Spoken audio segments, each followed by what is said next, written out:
কামা কুতিবা আলাল্লাযীনা মিন ক্বাবলিকুম, তোমাদের পূর্বেও রোজাকে ফরজ করা হয়েছিল, লাআল্লাকুম তাত্তাকুন, যাতে করে তোমরা তাকওয়াবান হতে পারো, পরেজগার হতে পারো, আল্লাহ ভীরু হতে পারো, তোমরা জান্নাতের উপযুক্ত হতে পারো।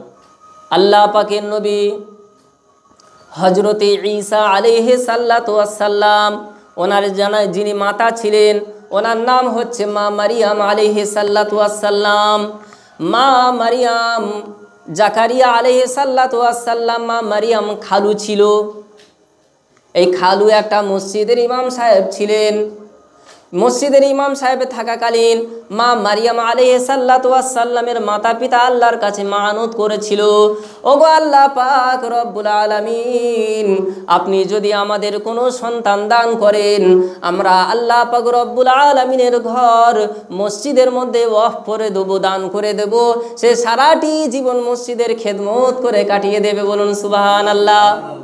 আল্লাহ পাক দোয়াটা কবুল করে নিলেন, মা মারিয়াম আলাইহিস সাল্লাতু ওয়াস সালামকে ভূমিষ্ঠ করালেন। ছোটবেলা থেকে এত পরেজগার ছিল, এত সতী সাদী নারী ছিল, এত মুত্তাকি পরেজগার আল্লাহওয়ালা মাহবুব পেয়ারা বান্দি ছিলেন। সকল সময় আল্লাহর ইবাদত বান্দিগির মধ্যে কাটাতেন।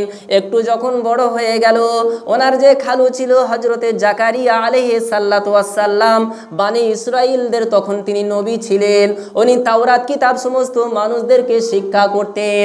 তাওরাত কিতাব সত্য মিথ্যা পার্থক্যকারী, যেটা মূসা আলাইহিস সাল্লাতু ওয়াস সালামের উপরে অবতীর্ণ হয়েছিল। বড় আশ্চর্যের বিষয়, মূসা আলাইহিস সাল্লাতু ওয়াস সালামের উপরে তাওরাত কিতাব যেদিন নাজিল হয়, যে মাসে নাজিল হয়, সে মাসটা ছিল পবিত্র রমজান মাস। জোরে বলেন সুবহানাল্লাহ। জবুর কিতাব দাউদ নবীর উপরে অবতীর্ণ করা হয়েছিল।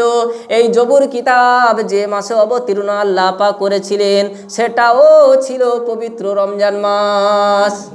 ইনজিল কিতাব হযরত ঈসা নবীর উপরে যে মাসে নাজিল করেছিলেন, সেই মাসের নাম হলো পবিত্র রমজান মাস। আর আমাদের যে কোরআন শরীফ আছে, আল্লাহ তার সম্পর্কে বলছেন, শাহরু রমাদান আল্লাযী উনজিলা ফীহিল কুরআনু হুদাল লিন-নাসি ওয়া বায়্যিনাতিম মিনাল হুদা ওয়াল ফুরকান। আমি রমজান মাস, যে মাসে পবিত্র কোরআন শরীফকে নাজিল করা হয়েছে, যেটা হেদায়েত দান করে, সত্য এবং মিথ্যার পার্থক্যকারী আল কোরআন আমি আল্লাহ পাঠিয়েছি। তো মা মারিয়াম আলাইহিস সাল্লাতু ওয়াস সালামের মাতা মসজিদে আকসার মধ্যে তিনি ওয়াকফ দিলেন যে আপনি এই মসজিদটাকে সেবা যত্ন করবেন, খাদেম হিসেবে নিযুক্ত থাকবেন। জাকারিয়া আলাইহিস সাল্লাতু ওয়াস সালাম ওই মসজিদের ইমামতি করেন।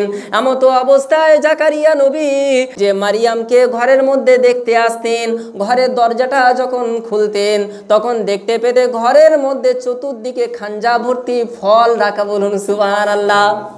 মা মারিয়ামকে জিজ্ঞাসা করতেন, ও মারিয়াম, ঘরের তো তালা দেওয়া, চাবি দেওয়া, ঘর তো বন্ধ করে দেওয়া, তাহলে এই সমস্ত খাবার কোত্থেকে তুমি পাচ্ছ?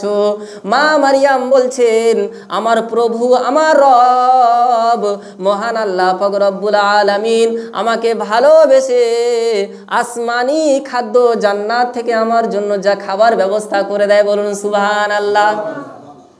কিরকম ফল?